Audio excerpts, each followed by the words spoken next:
All right, it's showtime, baby. Happy Friday, everyone. Today's a special day. Today we're talking about raising millions of dollars for your land business, why it's important, how to do it, how I've done it, how you can do it, how a lot of others have done it, all the different routes you have available to actually go and do this, right? There's not just one path or one fundraising route. So we're really going to cover the full gamut here today. Now, you guys know I like to ramble, so we're going to try to be concise. I do have a hard stop at 10 a.m. PST, so we got exactly an hour here. This is a big topic to unpack. We're going to do our best to do it in one session, but we'll see. We'll see what we can get away with. I've got a golf date with the team of Leah coaches and Justin, who's our client specialist. We're all going golfing today up in North County, which is very exciting. North County, San Diego. I'm a terrible golfer myself, so we'll see how things go. But it's always a good time to spend a couple hours outside with your friends.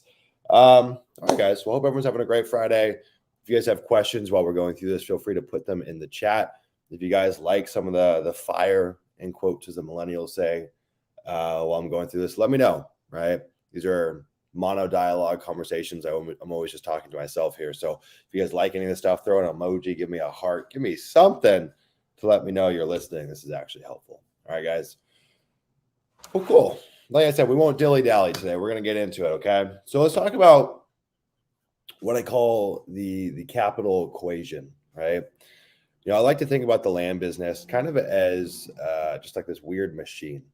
And what happens is we go and put money on one side of the machine, and it's a force multiplier. So on the other end of the machine, more money spits out, right? Every business is going to be a little bit different. Some people are going to see 500% cash on cash returns annually. Some people see 300% cash on cash. It just depends on the person in the business. So if that's the case, right, then it begs the question of, well, how do we grow? Well, one, you can make the machine more efficient, and I'm a big believer of that, right? So we coach people on going from being a land investor to a land entrepreneur. Part of that means building a system that's more efficient, bringing people in to help run it, creating clear roles in the business. But things can only become so efficient, right? The internal combustion engine inside of your car, they can only become so efficient, right? There's limits to all systems in terms of how efficient we can make them. So then the next lever, which is going to be more impactful, is how much money can we get into that machine, right? And so first, yes, we want to make a machine that's efficient, right? You don't want to have, I see people these hodgepodge, horribly pieced together businesses with teams that make no sense, shit's all over the place. And they're like, I'm going to go raise some money. And say, well, first, let's make sure you have a good foundation. Then we're going to put as much money as we can into it. So a good way to look at like, how much am I going to make this year? You could just simply say, well, how much capital am I going to put into the machine this year? And so it's actually one of my favorite metrics to track is like monthly, quarterly, annually. How much have we done in new acquisitions and new purchases? So in our business, it changes month to month, but from last year to this year, we typically float around $300,000 to $500,000 a month of new acquisitions. And so that gives me a pretty steady read on how we're going to grow. And so if I wanted to grow my land business, yes, I could make it a little bit more efficient, but really I need to go from $500K a month of new acquisitions to $1 million a month of new acquisitions. That's going to be a pretty easy way to double our business, right? Okay, so we got the kind of basic primer out of the way. Now, this is the problem for most land investors. Assuming you've pieced together the skills, okay, let's assume that you know how to do the basic things. You've assembled a team. Like we're going to assume that you're not a total novice. You figured out the basics. For most land investors, I'm shocked. There's people that are so good at going and generating deals. They're just killers across the board in their business, but they don't know how to raise money, or they don't want to raise money. Maybe there's a little bit of like discomfort there. You know, I think it's a bit taboo to go ask for money. And so I find that like there's folks that I know personally that are doing millions of dollars a year in sales in their business.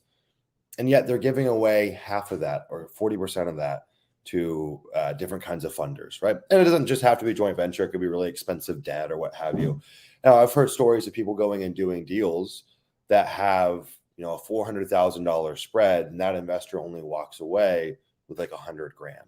Crazy shit like that.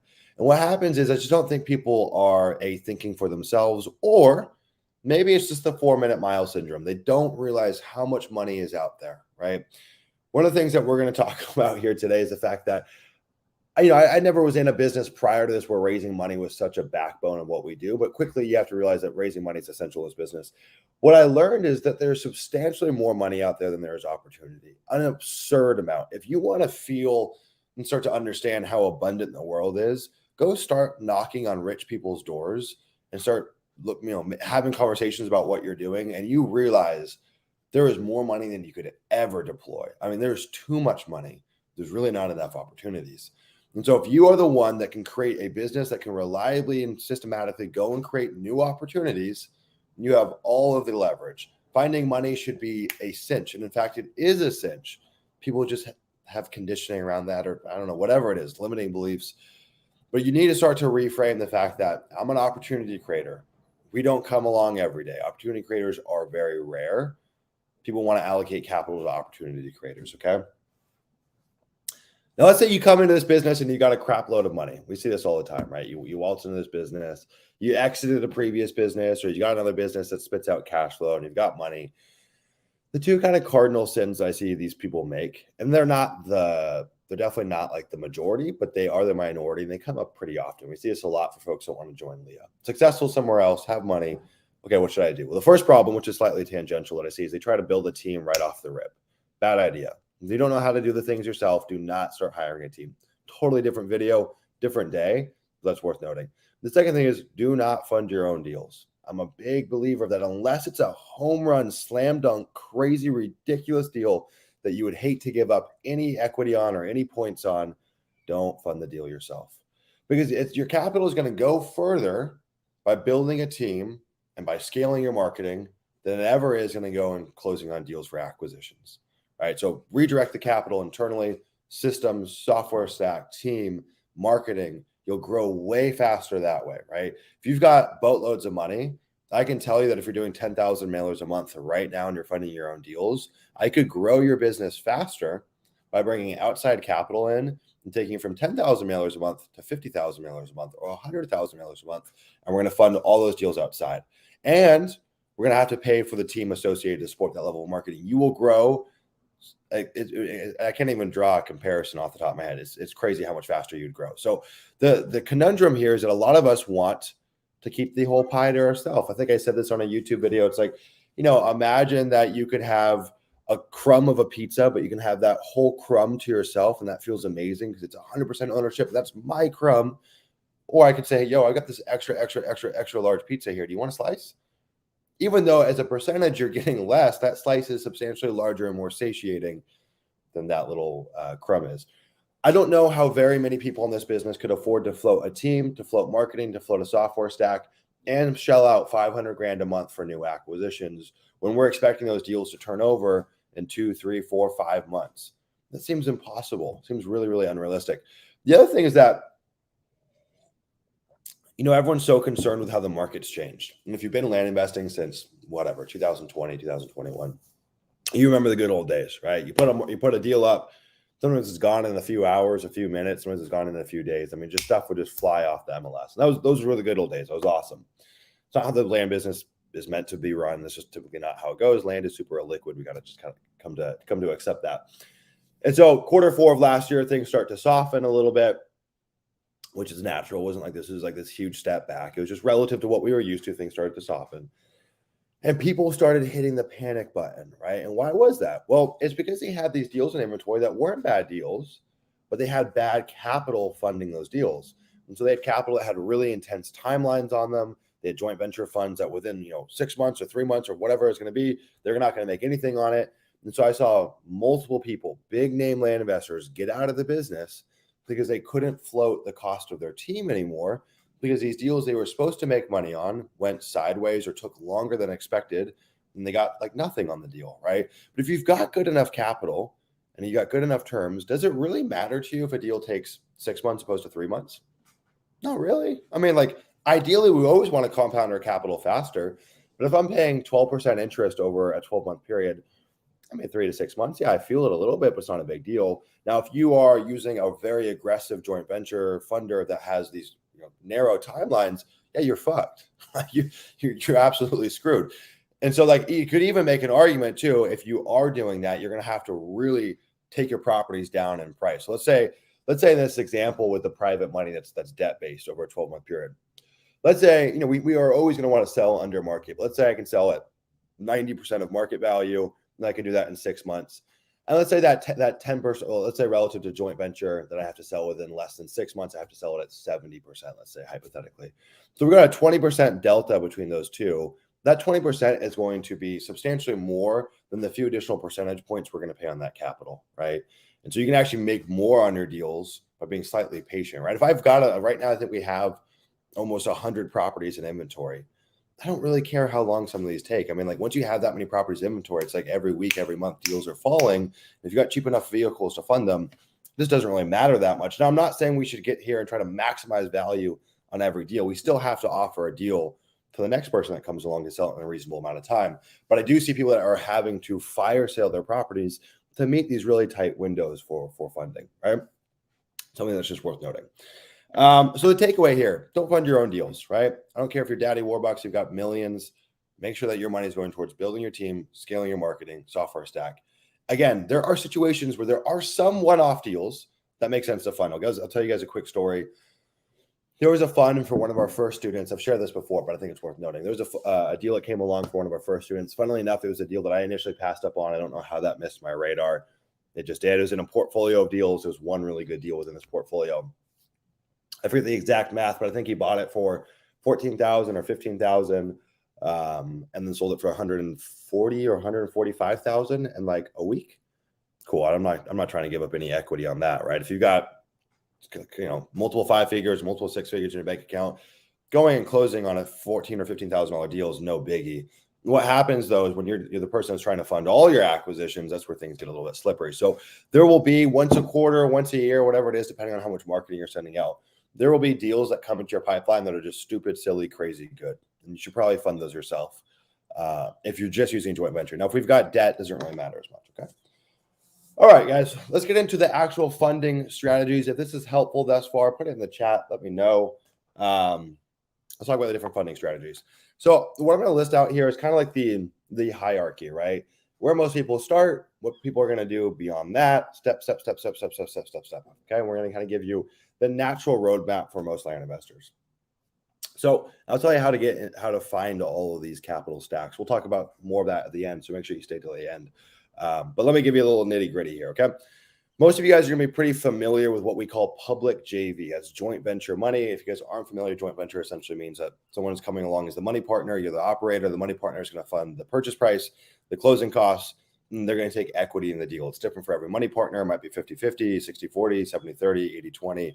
A lot of people use time-based or waterfall splits. So the longer the property sits, the more it kind of starts to decay in terms of that percentage split. Now, these are really cool because there's the public JV. There's essentially businesses out there that are built around funding land investors deals. So they're really easy to find. They're typically very responsive. They do this professionally. They typically have a really big sample size of previous deals that they've done. So they can give you a ton of insight. A lot of times they can say, oh, we've actually done a deal here, so this is what we were thinking, or this is a yes because of this, or a no because of this. So typically with these public joint venture groups, you learn a ton, right? You learn a ton. They're very responsive. They're really easy to work with. And they're not going to look at you in terms of your land investing track record, unless you've done some crazy shit, like done some shady stuff. But they're not going to look at you in terms of your joint venture track record or your deal track record. They're looking at it in terms of the deal that you're bringing to the table, right? So they're underwriting the deal, not you.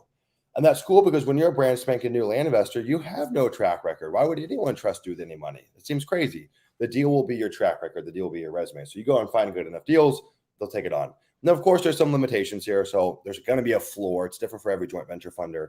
Don't go send them your piddly squat little $10,000, $5,000 purchases. They don't want that, right?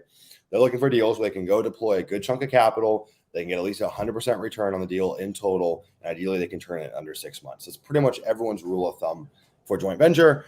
It's going to be deal by deal, case by case. So I don't want you to think that this is just like the end all be all. I get so many questions where people are like, Sumner, why do they deny this deal? I'm like, I don't know. They underwrite each deal independently. There's not like this like rule book that they follow to a T. Every deal is going to be different. So it's not like, hey, you got a deal you can buy at 10,000 and sell it at 30,000. They might do that. You got a deal you can buy at 10,000 and sell it 22,000. They might not do that. Just depends. So these people are easy to find. You can literally just start Googling. You'll start finding them. Look in Facebook groups. Look inside Discord groups. Like they're all over. They're not very, very difficult to find. You don't need a track record. They're very responsive. They'll cover the purchase price, closing costs. You'll cover obviously the marketing costs and the dispo costs and all that stuff. You guys will split gross profit. So you guys sell a deal after closing costs on the acquisition and dispo side, realtor fees if there are any. You guys will split that. This is literally what I built my business on. It's what so many other land investors have built their business on. You can scale this model to low 7 figures, multiple 6 figures. I think frankly, if you're at that scale, it's probably in your best interest to start looking at other options. I know many folks that just haven't really thought outside the box that are making 7 figures or so doing this model. So it certainly works. The cool thing about this is these people typically have a lot of money. So while they are going to have a floor for the deals they want to do and a ceiling, they're typically not going to want to do $250,000 plus flips. So it's just harder to move. You could go and do millions of dollars of deals with them a year. They usually have a lot of liquidity, but they are going to have limits on deal by deal basis because it's just a different model, right? Okay, so that's step number one. You should be able to find that in a sense. It's really not too difficult. I don't even think I need to go and explain how to find that. Just use the internet, right? Number two is what I call private joint venture. This is where things start to get exciting because with a public joint venture firm, you have no leverage, right? They're getting dozens of deals sent to them a day or a week. You're just kind of a cog in a machine. So if you try to be the squeaky wheel, you're like, hey, give me more. They're going to be like, no, get out of here, right? You have no leverage in that situation. You're just one of many land investors sending them deals. Private JVs where things start to get interesting, right? So you start networking, friends, family, you start sharing on social media, talking to people at dinners, whatever it may be. Usually the first stepping stone to getting someone to invest with you, in my opinion, especially if you're a new land investor, is what I call private joint venture.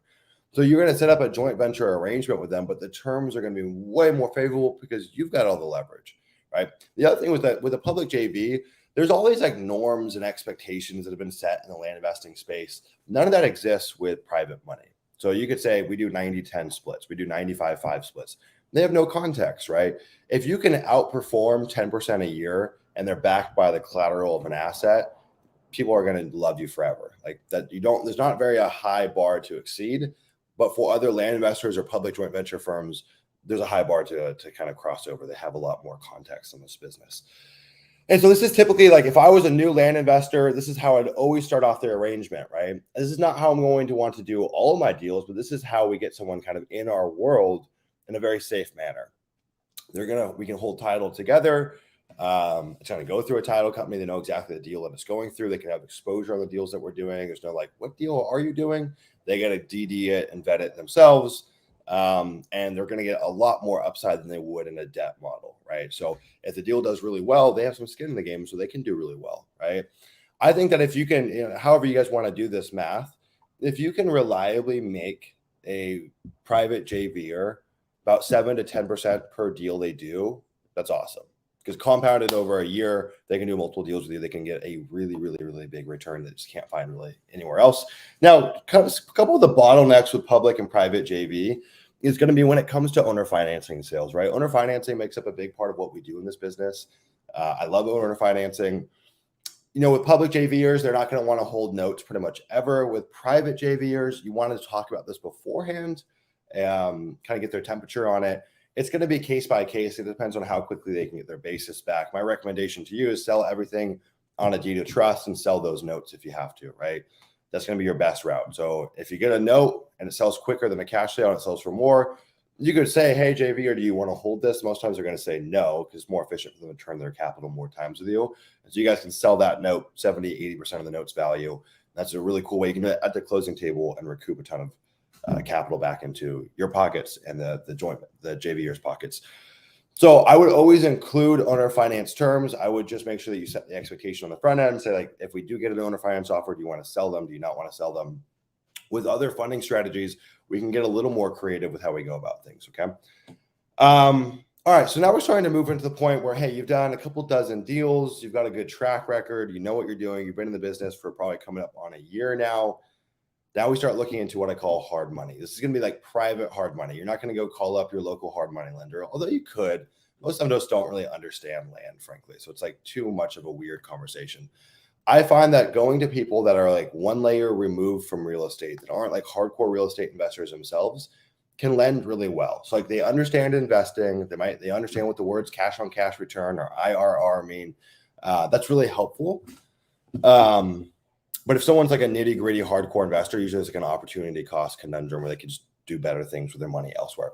So this is what I call hard money. This is typically what we're going to do. We're going to take a private JV and we're going to say, hey, you know what? We're closing out our JV model. We're moving more to a deal-based, debt-based funding model. That's a mouthful.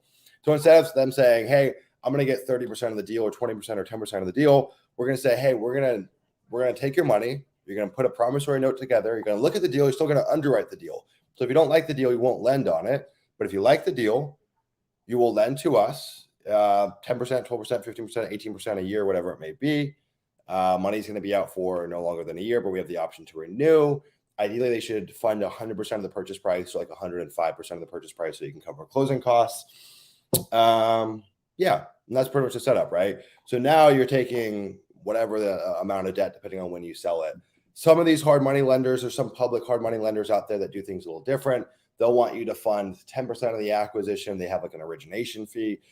Look, you're going to pay a price for taking convenience. So if you are lazy and you just go search online hard money lender, these people will shaft you a little bit more. Instead, if you go and create your own connections, your own network, you'll have a lot more say in terms of how you create those terms. So for like private hard money, people that aren't actually doing this as a business, we get 100%, typically 12 to 15% annualized over a year. And we usually ask for a little bit of a bump on that purchase price to cover closing costs and all that stuff.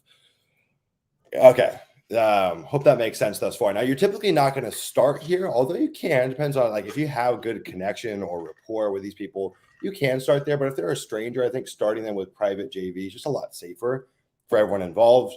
In that hard money situation, you can put them in a first lien position. So they are, heaven forbid, something bad happens. There can be a little bit of recourse here. Now, you might be saying, Sumner, what's the difference between that and like just getting like an overarching promissory note in your business? Well, this is still going to be lending per the deal, right? So if I send them a deal, it's a buy for 100, sell for 130. They're going to be like, dude, this sucks. I'm not going to lend on this. Send them a deal, it's a buy for 100, sell for 200, 300, 400. Like, damn, that's awesome. Good for you. So they want to see that the thing that they're going to have a first lien position on is a decent asset. So this is like the difference with if I just go and raise $500,000 as a blanket promissory note for my business, they might not have any exposure in terms of what we're buying. That can be a little bit concerning for them, right? And so like, it's just a slow graduation where you're building trust. You go public JV, private JV, hard money, and you just kind of stair-stepping your way up the rung. That brings us to the next point. It's what I call long-term notes. Now, what's cool about hard money lending is it's real-time need-based lending. Hey, I have this deal. It's a $50,000 purchase. I need lending on it right now. As we move into this long-term note-based lending, it becomes a little trickier because you have to be able to forecast your capital needs. So if I go and raise $1 million, I don't know how to deploy it. I don't know. I don't have enough deals. I can't send enough marketing. People leave my team. I'm SOL because I got to pay interest on that no matter what. So this is not a beginner strategy at all. And you need a serious track record to have the ability to forecast your capital needs. Also, people probably aren't going to lend to you unless you do have a great track record, right?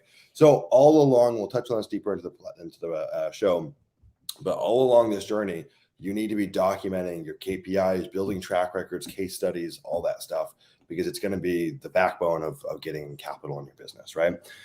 So long-term notes might look like, hey, last year in acquisitions, we used, I don't know, $2 million total for new purchases. I think that we can turn our capital hypothetically 4 times in 1 year. So I'm going to raise $500,000. I'm going to deploy it 4 times in the next year. That's going to bring us to $2 million in total acquisitions off of that $500,000 raise. And you might have that for 12 months, 24 months, whatever it may be. And you could do interest payments quarterly, monthly, annually at the end of the commitment, whatever you want to do. 12 months is a little tricky because you're going to have to stop your acquisitions or just be really good at running the books and making sure that you've got the money in place. So I think typically like something that's closer to 2 years is going to work out a little bit better. It gives you a lot more runway to go and deploy the capital, and it gives you a bit of a buffer on the end because you definitely would want to be careful with that. Now, this is not a strategy that I recommend for everyone. You got to really know what you're doing, be able to forecast. Now, what's cool is you could use this capital not just for acquisitions. You could use it for marketing. You could use it across the board inside your business to help it grow. Typically here, you're going to be paying, I don't know, again, 12 to 20%, depends on the arrangement. Annually, I would probably fight for annual interest payments or quarterly interest payments, or you could defer all of them to the end, just depends on the arrangement. Yeah, I mean, if we talk about like the efficiency of your system, like if you were trying to raise this level of money and you're trying to do it through this vehicle, there should be not a shadow of a doubt that your system isn't perfect. In terms of the team that you have, the system that you built, the processes, if there's any slack in that system, you're focusing on the wrong problem, right? Go create that more efficient business first, that more efficient system. There was something I was going to say on this that I'm totally blanking. Yeah, let's talk about collateral, right? So on these, you could do an unsecured promissory note, or you could do a secured promissory note. It just depends on the arrangement, right? Some people are going to be cool with unsecured because they really trust you, they know you, all that stuff. Some people are going to want the level of security. What you could lend against that I think is relatively straightforward is if you've built up a note portfolio, you could use that as collateral. One of the cool things that Dennis was talking about in some previous videos on the YouTube channel was like keeping 1 out of every 5 deals and trying to land bank on them, and then using that as collateral for your lending as well. So imagine you have a deal that you bought for $30,000, but it's really worth $100,000. You can get lending at that $100,000 price. That's pretty cool. I mean, they're probably going to lend at some kind of discount rate relative to that, but you're going to use that as the value, and that thing's going to continue to appreciate over time. So I think it's a kind of a cool model, like this land banking 1 out of every 4 or 5 deals. I think a lot of land investors or real estate investors in general that are in a flipping business, one of the regrets that they'll tell you is, shit, I really wish I just kept more deals. That seems to be the common response for real estate investors in general. And I don't think it's any different in land. Every year, we're going to come across properties that could have huge long-term outcomes because they're in the right market, they have the right zoning, the right location in a market. Like there's something there. And so keeping your eyes open to that. And then you could go and put that into your business, and you could actually get lending against that pretty much immediately. And so you can pull your capital out and continue to deploy it. Kind of an interesting strategy. Now, again, all of this is kind of working up to this crescendo of building trust. So if someone's someone's going to give you money on a long-term promissory note, they've probably gone through a few cycles with you: public JV, private JV, and then hard money lending. So they really know you at this point. It's going to be really hard to take a stranger off the street and convince them to give you a big lump sum of money, unless you've got a phenomenal track record and you've got a lot of people that can vouch for you. I don't know, just my 2 cents. You're probably also going to have to pay a premium in terms of interest based off of any lack of trust. So the more trust that's there, you can get better terms of the money, opposed to maybe paying close to 20% with a stranger or something like that. Okay, let's talk about bank financing. Bank financing is an interesting one. It does not work everywhere. It doesn't work for every kind of property. In my opinion, I think it works best for value add deals that we're going to go and subdivide or entitle or what have you. Pretty much there's no money out there that's going to be cheaper in most cases than bank financing. Like it's pretty hard for anyone to compete with the interest rates that banks can lend on. The problem is there's also a ton of complexity. They're really slow going. They can be hard to find. They can be difficult to work with. They can have strict requirements. They're going to need your kind of personal finances in clean order. So if you don't make a lot of money, or you just got some weird shadiness in your background, or not shadiness, but some stuff that's less than ideal, they're going to make it really difficult for you. They want to go through everything with a fine-tooth comb. So typical rule of thumb for these deals that you're going to use bank financing on, what I've seen is you typically have to be in markets where buying land is common. I don't really know how to phrase that, but if you're in Texas, you're in Oklahoma, you're in Georgia, North Carolina, buying these big tracts of land is relatively commonplace. Same thing like Wyoming, probably. But if I'm trying to go in, I don't know, get a 20-acre lot here in San Diego, I think it's going to be a little trickier. I could be wrong. I've just found these more rural land-focused markets, it's a bit easier. So getting lending on a deal in Texas seems a whole lot easier than doing it in California.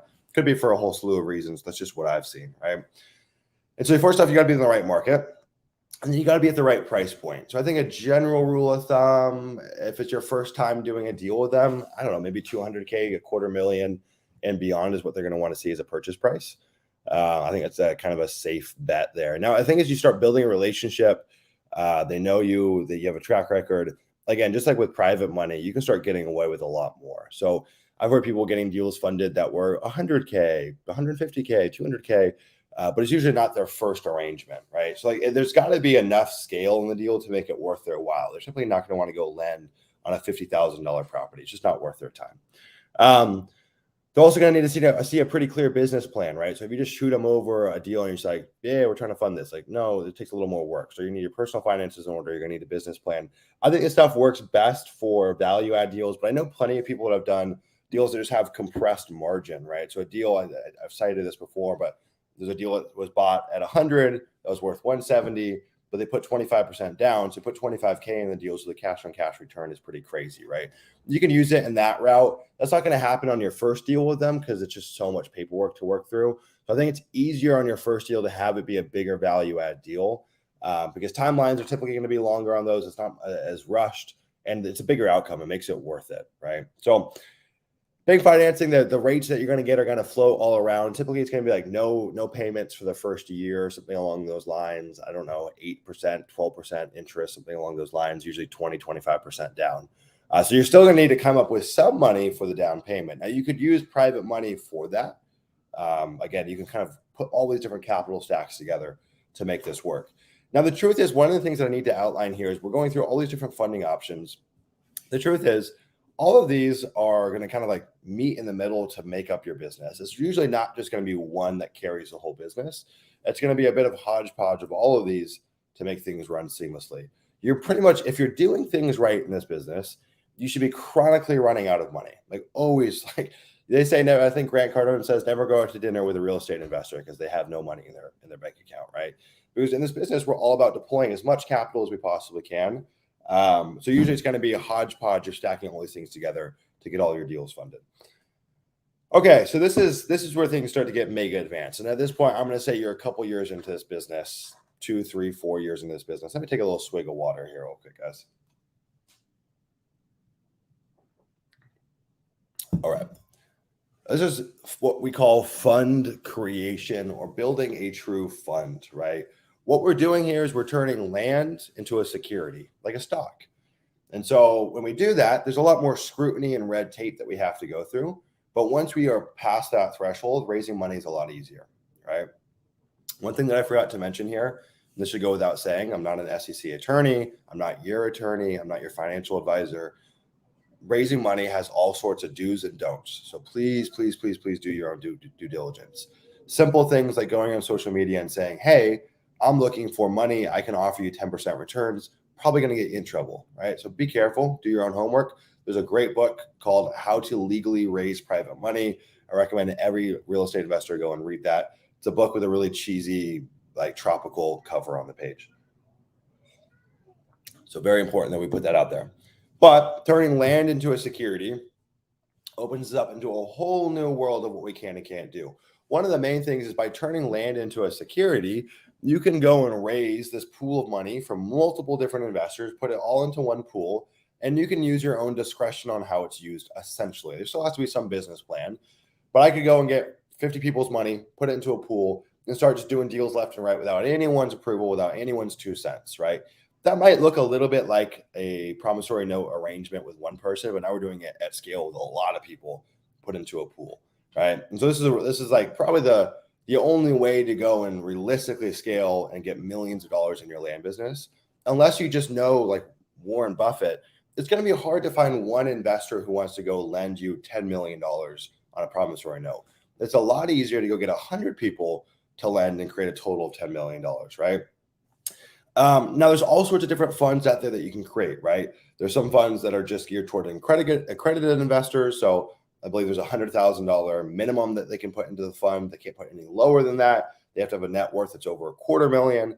Those funds are usually have less scrutiny because think about it, it's a educated, savvy investor coming in, not just a Joe Blow off the street. There are some funds that are going to be accredited and non-accredited, and there's going to have limits to how many you can have. There's some funds that are going to be to non-accredited investors where you can get like literally anyone in. It's like what Grant Cardone does, right? I heard this weird stat. I forget exactly what it was. Something along the lines of like the average amount put into these non-accredited funds is like a couple $100s per person. Like think about Fundrise and all these places. Like people just like throw a couple bucks in there to see what happens. That's cool because you could get millions of people giving you money, but there's just a lot more red tape, a lot more scrutiny that you're going to have to go through to get there. Okay. One of the cool things about creating funds too, there are some variations of funds where you can actually go and solicit online as well. So you'll see ads from Grant Cardone like, we can offer 10 to 12% returns and blah, blah, blah, blah, blah, blah, blah. So go and swipe up and give me money. You can't do that with any old fund, right? And so like there's obviously going to be a little more complexity there to get there. It's not impossible though. It's actually a lot easier than you may think. It's something that I've been spending a lot of time thinking through and working through, and I'll share more about that in the coming months. But it's not as difficult as I once thought. It's also not as expensive as I once thought. So a lot of people, that the kind of the bottleneck there has been, hey, it's like 20 grand, 25 grand. I've even heard quotes that's over 100 grand to register with the SEC, to draft all the documents. And if you're a small-time investor, that sounds really scary, right? Because that's just half the battle. Then you got to go and raise the money, and then blah, blah, blah, blah. You have all these reporting standards. It's typically not something you're going to be able to do on your own. You're going to need some help to take this down. But the cool thing is I've been working through this process myself, and I've actually been able to get the cost down to set up a fund for accredited and non-accredited investors to $6,000 for everything, for filing, for setup, for documents, for everything, which is pretty crazy. If anyone is looking to set up a fund, you can send me an email and I'll help get you straightened out. Sumner@landinvestor.co. Again, just a good example is it pays to be thorough. It pays to do your own research, right? Just calling up and getting quotes from Joe Blows, we were hearing stuff, $25K to $125K to do the same exact work, right? It's just a good reminder, it pays to be thorough. So that's the fund creation model. You're going to need a pretty big honking track record to make this work. And this is not for everyone. This is definitely not for when you first start. And it might not be for you really ever, right? You can run a very successful multiple seven-figure business without ever raising a fund. I don't want to mislead you in thinking that this is the stair-stepping pattern that you have to take to be successful. Again, you could make 7 figures a year just with public JV. The problem with that is you're going to be shelling out hundreds of thousands of dollars that otherwise could be going to you. And so I think for most people, at least getting to that hard money finish line is going to make the most sense. But it's really not that difficult, okay? The last one is what I call Fund and Grow. It's a platform that we've been using, myself and a lot of Leah members. This is like this is not meant to be like the end all be all. This is the only funding option you use. But we've been able to open up about 30 to a quarter million, 30,000 to a quarter million or so for funding our deals. And you can use this to fund however you like. I'll share a link inside the chat for you guys. You can use this to fund however you'd like in the business. It could be for mailers. It could be for deals. What's cool though is you literally pay 2.9%. So you get these 0% interest business cards. They open them up. They go and negotiate the highest limits. They do all that work for you. And then you use a company called Plastique to go and wire that money into escrow to close on your deals. Or you can always just swipe it online if you needed to. So yeah, that's a cool way to kind of fill in the gaps. You also get credit card points on that. So again, you could use that for capital stack. You could use that for payroll. Use that for funding your deals. I think funding your deals makes the most sense. I think the method that it really makes sense is using it to fund transactional funding for double closes. So if I need 30 grand in a pinch, I can just wire that out at 2.9%. I'm paying a little bit more than I would from like a standard transactional funder, but I get credit card points on it. I build up my business credit. It's cool. Business credit is not linked to your personal credit either. So heaven forbid something terrible happens, you're a little more safe there, right? It's a no-brainer to add to your business. I think the rate we were able to negotiate, I could be wrong. I think it's 5,000 standard. I think we got it for 3,500 for Leah members, which is a pretty cool deal. One of the things they'll let you do is you can actually split it with 2 people. So if you want to find a friend, another Leah member, someone to go in on it, you guys can split that cost, but you'll still kind of get your own account and credit cards and all that stuff. It's like, we're talking about spending $1,500 or $2,000, whatever it may be, to get this set up. And you can fund hundreds of thousands of dollars a year in it because you can turn that capital over and over again. Usually the most you can get is about $250,000 with them. And it's an ongoing recurring service. So it's not like it's a one-time thing. Every year they go and open these new 0% credit cards for you. So in perpetuity, you can keep this really, really cheap money in your business. Okay, we're going to go rapid fire here. And I need to do so because we are running up on time. I'm going to tell you guys how to go and find private lenders. Okay, I'm just going to go. Most of the stuff is going to be pretty logical, so you guys can kind of decipher. Friends, family, obviously. Facebook groups, obviously. Real estate Facebook groups, land Facebook groups. Just get in Facebook groups. There's people with money in there who don't have opportunities, right? Even inside the Leah Discord, there are so many people who want to invest in land, but they have more money than time. and they don't know how to get involved. And I get hit up by these people all the time. Yo, I want to do this, but I don't have enough money. I don't have enough time. Could I fund your deals? People are out there in excess. So Facebook groups, like I said, other investors. So people like me, I fund deals all the time. And so what's cool about that is like, you might not get the cheapest rate ever, right? Because the problem with that is there's an opportunity cost conundrum. I'm not going to give you 90-10 money. I could go and just fund my own deal. Like, it's got to be like, it's got to make sense.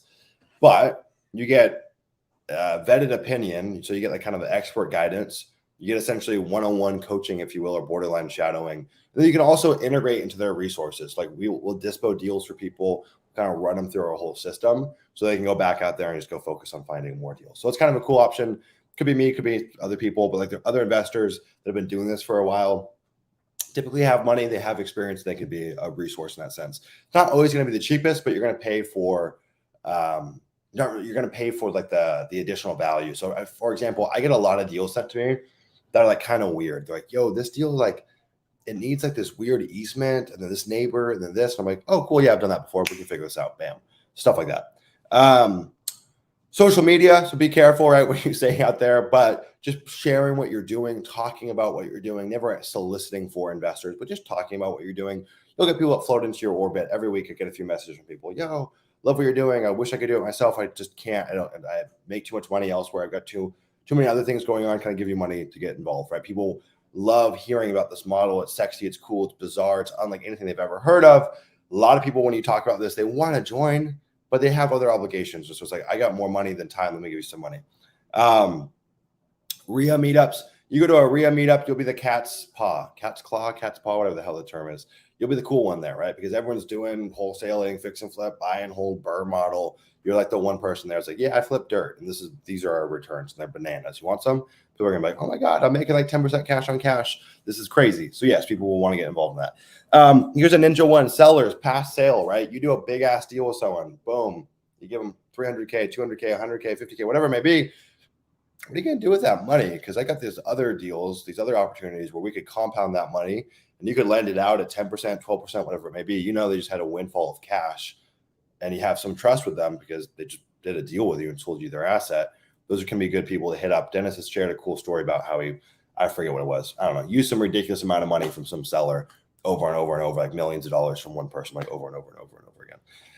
Regional banks, think small, local, regional banks in podunk areas, right? Those are going to be your best friend for getting bank financing. Masterminding communities. So joining paid masterminds, coaching programs. Like there's people with money in there. There's usually people that understand the model. So there's a lot of money floating around there. And then entrepreneurs, right? I love finding money that's 1 degree adjacent, right? So if I go and find money from another land investor, I only want to do that if they have a skill that I'm missing, right? So if they can fill a gap for me, like if I didn't know how to do a subdivide deal, it's like, cool, I'll go get land investor money. I know I'll pay a little more, but I'm going to get way more value in return from their insight. But if I'm just looking for the cheapest money, I like finding entrepreneurs because I know they have a vehicle to make money, typically have more money than time. They typically are cool with a little bit of risk. They typically can understand how this business works because it's just simply an arbitrage business. It's not rocket science. Those have been our best people to find lending with, right? Entrepreneurs. So however you want to go find entrepreneurs, go find them. Ideally successful entrepreneurs, not people that say they're entrepreneurs. So yeah, here's the takeaways, guys. Start before you need it, okay? Don't be like, holy shit, I have all these pending deals. I don't know how to fund. Start now. The work starts now. Go and start networking, getting your face out there, talking to people, sharing with people what you're doing. Start building your track record. Start documenting your freaking KPIs. If you don't, I'm going to come across the screen and hit you over the head. Document this stuff. Track all of it meticulously because that is how you're going to go and raise money. If you have shitty KPIs, I think we buy our deals for like 20 and like sell them for 40 on average. People are going to be like, no, what do you literally sell them for? Like, show me everything. So track all KPIs, build case studies, and finally create a pitch deck. If you guys don't know what a pitch deck is, it originated in Silicon Valley. It's how people raise money for venture capital. That's how people use it for funds, though. And like everyone does it across the board. And even if you're just raising piddly squat little private joint venture money, still have a pitch deck. It shows a level of professionalism. And it's a really cool way to give an elevator pitch on what we do. If you can't explain it in 30 seconds, people will just will just kind of turn off, right? And this can be a hard business to explain, especially when we're passionate about it. We start rambling. So put it in a pitch deck, just a little PowerPoint, make it pretty. You can pay someone to make it nice for you online. There's many pitch deck examples that you guys can go look at out there. All right, guys. I hope you guys enjoyed this. Ari, I'll look at your one question, then I have to hop out of here. Ari says, is there any reason why you wouldn't want to work with an individual or funder in general? Or do you feel that as long as on paper, the agreement's all, it's all good? Yeah, I think it's all good. I mean, of course, there's got to be some level of mutual trust there. If I think that they're not trustworthy, I probably would never even be in their orbit to begin with. But no, there's no reason I wouldn't. I think it's like as long as they're trustworthy, that's it. It's all trust, man. It's all trust. So I hope you guys enjoyed it. In the chat, I just shared a webinar that I've been talking about for a long time. If you guys want to go check it out, you guys can. Also today at 10 a.m., which is coming up in 15 minutes, we release our free program on market selection. So market selection masterclass. Everyone that's on our email list, you guys will get the link for free. It's a pay what you want. You can pay $0, $1, $100, $1,000, whatever you want. I really don't care. Pretty cool. We just did it to be cute and funny. Anyways, guys, see ya. Have a great day.